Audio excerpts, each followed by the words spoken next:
بسم اللہ الرحمن الرحیم۔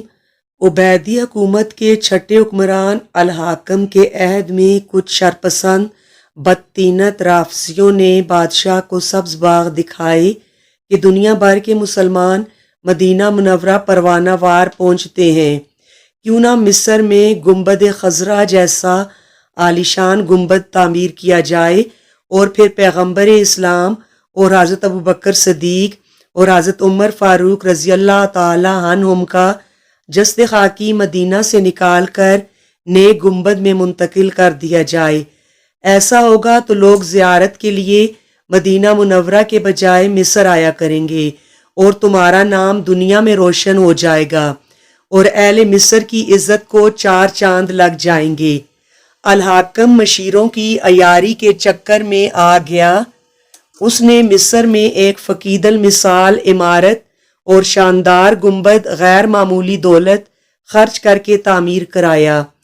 جب وہ بیت العنکبوت مکڑی کا گھر پایہ تکمیل کو پہنچ گیا تو اس نے اپنے ایک معتبر ساتھی ابو الفتوح کو ناپاک پروگرام نافذ کرنے کے لیے مدینہ منورہ بھیجا۔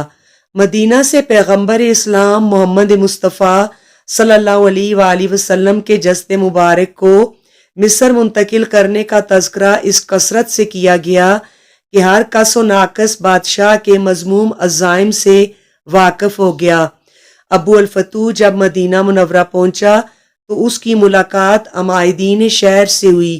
ان میں سے ایک قاری نے سورہ توبہ کی آیت نمبر 12 تلاوت کی، جس کے معنی یہ ہیں: اور اگر وہ لوگ عہد کر لینے کے بعد اپنی قسموں کو توڑ دیں اور تمہارے دین میں طعنہ زنی کریں تو کفر کے سرغنوں کو قتل کر دو، بے شک ان کی قسمیں باقی نہیں رہیں۔ تم ان سے لڑائی کیوں نہیں کرتے جنہوں نے قسم توڑ دی اور اللہ کے رسول کو نکالنے کا ارادہ کیا اور انہوں نے پہل کی ہے؟ کیا تم ان سے ڈرتے ہو؟ حالانکہ اللہ تعالیٰ زیادہ لائق ہے کہ تم ان سے ڈرو اگر تم ایماندار ہو۔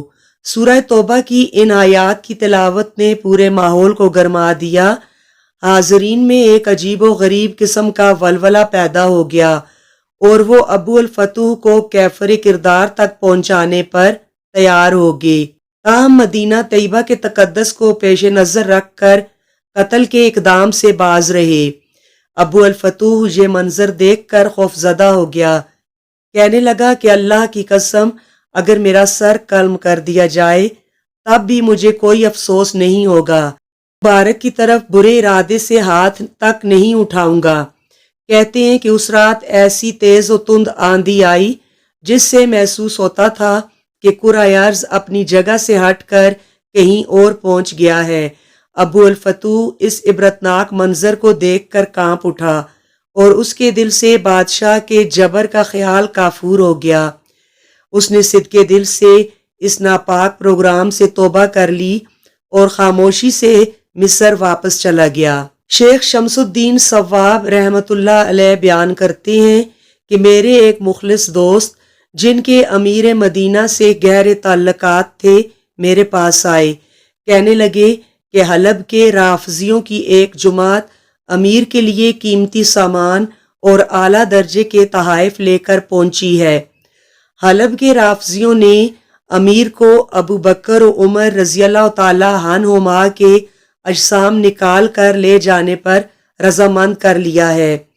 امیر موصوف مذہبی بے حسی کے باعث ان کے چکر میں آ گیا ہے اور انہیں حضرت ابو بکر اور حضرت عمر رضی اللہ تعالی عنہما کے اجسام قبر سے نکال کر لے جانے کی اجازت دے دی ہے۔ شیخ شمس الدین کہتے ہیں کہ یہ سن کر میرے حواس اڑ گئے۔ میں ابھی اس فکر میں بیٹھا ہوا تھا کہ اچانک امیر کا قاصد مجھے بلانے آ گیا۔ میں حاضر خدمت ہوا۔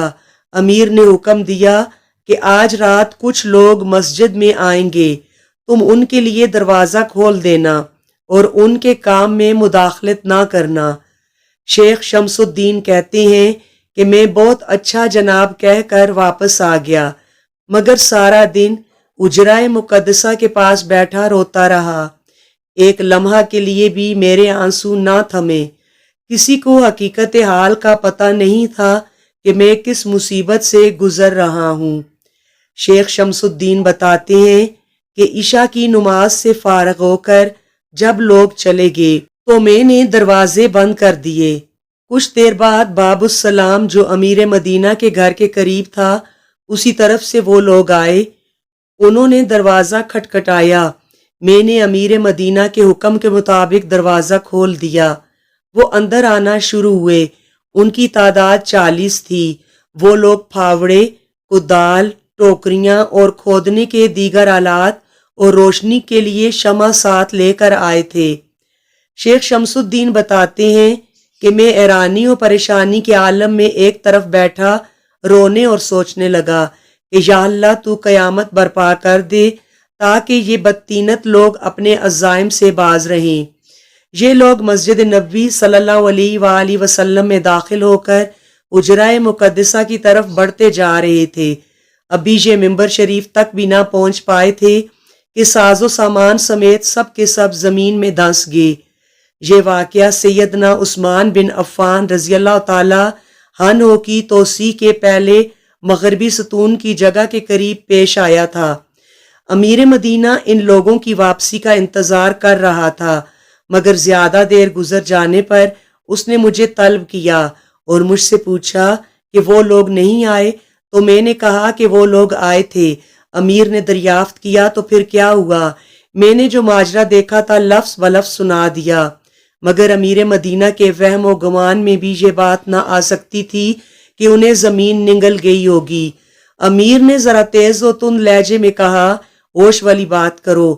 میں نے کہا، جناب آپ تشریف لے چلیں اور اپنی آنکھوں سے دیکھ لیں، ابھی دھنسنے کے آثار اور کچھ کپڑے وغیرہ نظر آ رہے ہیں۔ امیر نے مجھے سخت تنبیہ کی کہ اس واقعہ سے کسی کو آگاہ نہ کرنا ورنہ تمہاری گردن اڑا دی جائے گی۔ جزاک اللہ۔